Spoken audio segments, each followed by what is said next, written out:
नमस्कार, मी तेजश्री खाद्यप्रेमी या यूट्यूब चॅनलमध्ये तुम्हा सर्वांचंच खूप खूप खूप मनापासून स्वागत करते. मी आज बनवते आहे माझ्या पद्धतीने अख्खा मसूर. रेसिपी अगदी साधी सोपी आहे, परंतु ढाब्यावरील किंवा हॉटेलमधील ही अख्खा मसूर नक्की विसरून जाल आणि गावभर तुमच्याच अख्ख्या मसूरची चर्चा व्हाल इतकी ही चविष्ट तयार होते. रेसिपी आपली नेहमीप्रमाणेच भरपूर साऱ्या टिप्सने परिपूर्ण आहे. त्याचसोबत कमी साहित्यात झटपट आणि कमी मेहनतीत तयार होत असल्यामुळे आत्ताच व्हिडिओला लाईक करा आणि त्याचसोबत चॅनलवर जर नवीन असाल तर चॅनल लगेच सबस्क्राईब करून घ्या. लगेच रेसिपीला सुरुवात करूयात. त्याकरिता मी या ठिकाणी रात्रभराकरिता अख्खा मसूर म्हणजेच काळा मसूर रात्रभराकरिता भिजवून घेतलेला आहे. अगदी व्यवस्थित भिजला गेला आहे. पण जर तुमच्याकडे वेळ कमी असेल किंवा तुम्ही भिजत घालण्याचं विसरला असेल तर तुम्ही हा मसूर स्वच्छ 2 ते 3 पाण्याने धुवून नंतर कोमट पाण्यामध्ये भिजू घाला. अगदी 2 ते 3 तासात छान भिजतो. आता पुढील तयारी करूयात. त्याकरिता मी या ठिकाणी 6 मध्यम ते मोठ्या आकाराचे कांदे घेतलेले आहेत. 2 कांदे आपल्याला फोडणीला लागणार आहे तर 4 कांदे भाजीला लागणार आहे. आता तुम्ही म्हणत असाल एवढे कांदे का? तर हो, कांदे हे आपल्याला जास्तच वापरायचे आहेत. सोबतच घेतलेला आहे 2.5 ते 3 इंच अद्रक आणि त्याचसोबत लसूण. तर लसणापेक्षा अद्रक ना थोडंसं जास्त वापरायचं. सोबतच 1 टोमॅटो. आता हे संपूर्ण साहित्य आपण छान असं बारीक चिरून घेऊयात. आलं आणि लसूण ठेचून घेऊयात. तर बघा, संपूर्ण साहित्य बारीक चिरून घेतलं, आलं लसूण ठेचून घेतलाय. त्याचसोबत काही आल्याचे अशा पद्धतीचे लांब लांब काप करून घेतलेले आहेत. हे घालणं पूर्णतः ऑप्शनल आहे. पुढील तयारी करूयात. आता गॅसवर मी एक कढाई ठेवली आहे. कढाईमध्ये टाकूयात 3 चमचे तेल. तेलाचं प्रमाण आवडीनुसार कमी जास्त करू शकता. तेल गरम झालं की अर्धा चमचा जिरं टाकायचं. जिरं छान असं फुलू द्यायचं. आता जो जास्तीचा बारीक चिरलेला कांदा होता ना, तो आपल्याला या ठिकाणी टाकायचा आहे आणि हा छान असा मऊसूत होईपर्यंत परतवून घ्यायचा आहे. यावेळेला गॅसची फ्लेम कमी ते मध्यम ठेवा, म्हणजे मऊसूत परतला जाईल. ही भाजी मी साधारणतः 3 ते 4 व्यक्तींना पुरेल इतपत बनवत आहे. त्या हिशेबाने कांदे घेतलेले आहेत. कांदे आता थोडेसे सॉफ्ट झालेले आहेत. आता यामध्ये टाकूयात ठेचून घेतलेलं अद्रक आणि लसूण. अद्रक आणि लसूण ठेचून वापरायचं, यामुळे भाजीला टेस्ट जास्त छान येते. सोबतच चिरून घेतलेला टोमॅटो. टोमॅटो थोडासा बारीकच चिरला होता, म्हणजे तो पटकन शिजेल. यावरून थोडंसं म्हणजेच अर्धा चमचा मीठ टाकलंय. असं केल्यामुळे टोमॅटो पटकन परतला जातो. आलं लसूण पहिले आपण छान असं परतवून घेऊयात. नंतर संपूर्ण साहित्य एकत्र करून टोमॅटो छान असा मऊसूत होईपर्यंत परतवून घेऊयात. लक्षात घ्या, या ठिकाणी आपल्याला कांदा आणि टोमॅटो दोनही मऊसूतच परतले जायला हवे. यावरच आपल्या भाजीची टेस्ट डिपेंड आहे. तर बघा, अगदी या पद्धतीने टोमॅटो आणि कांदा पूर्णतः शिजलेला आहे. यांचा पूर्णतः गाळ झालेला आहे. कांदा ट्रान्सपरंट दिसायला लागलाय. इथपर्यंत आपल्याला हे परतवून घ्यायचं आहे. याला छान असं तेल देखील सुटलं होतं. आता सुके मसाले टाकते. पाव चमचा हळद, 1 चमचा धना पावडर, अर्धा चमचा कांदा लसूण किंवा गरम मसाला आणि 1 चमचा लाल तिखट. यापेक्षा आपण इतर कोणतेही मसाले वापरणार नाही आहेत. तरी देखील या भाजीला खूपच छान टेस्ट येणार आहे, कारण आपण या पद्धतीने अख्खा मसूर बनवत आहोत. बघा, अगदी व्यवस्थित संपूर्ण साहित्य पुन्हा एकदा परतवून घेतले.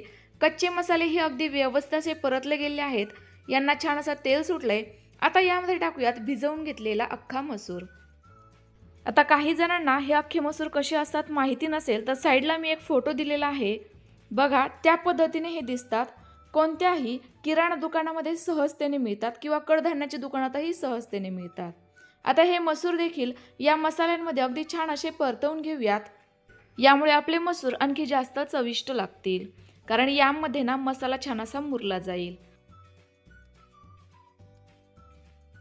अगदी व्यवस्थित साधारणतः 1 ते 1.5 मिनिटे मी हे छान असं परतवून घेतलेलं आहे. आता यामध्ये टाकूयात साधारणतः 1.5 ते 2 ग्लास कोमट पाणी. कोमट पाण्याचाच वापर करा, यामुळे भाजीला तरी छान येईल आणि सोबतच आपले मसूर देखील पटकन शिजतील. तर बघा, आपल्याला जास्तही पाणी वापरायचं नाहीये, कारण हे मसूर आपण भिजवून घेतलेले असल्यामुळे लवकर शिजतात. त्यामुळे या मसूरला शिजण्यापुरतंच आणि सोबतच थोडीशी अगदी ग्रेव्ही ठेवण्यापुरतंच पाणी वापरायचं आहे. तर बघा, आपल्या या ग्रेव्हीला थोडीशी उकळी यायला लागली होती. आता यावर झाकण ठेवूयात आणि हे शिजवून घेऊयात. तोपर्यंत मी तडक्याची तयारी करते. त्याकरिता एक तडका पॅन गॅसवर ठेवलाय. त्यामध्ये 1 चमचा तेल टाकले. सोबतच टाकूयात काही खडा मसाले, अर्धा स्टार फूल, 2 लवंगा अर्धा इंच दालचिनी आणि 1 तमालपत्र। हे खडा मसाले छान असे तेलात परतवले की मगाशी जो बारीक चिरून ठेवलेला म्हणजे साधारणतः 2 कांदे जे आपण बारीक चिरून ठेवले होते ना ते टाकायचे आहेत। आता हे कांदे आपल्याला हलक्या सोनेरी रंगावर परतवून घ्यायचे आहेत। हे लवकर परतले जावे याकरिता यावर पाव चमचा मीठ टाकले आणि छान असं आता हे परतवून घेते।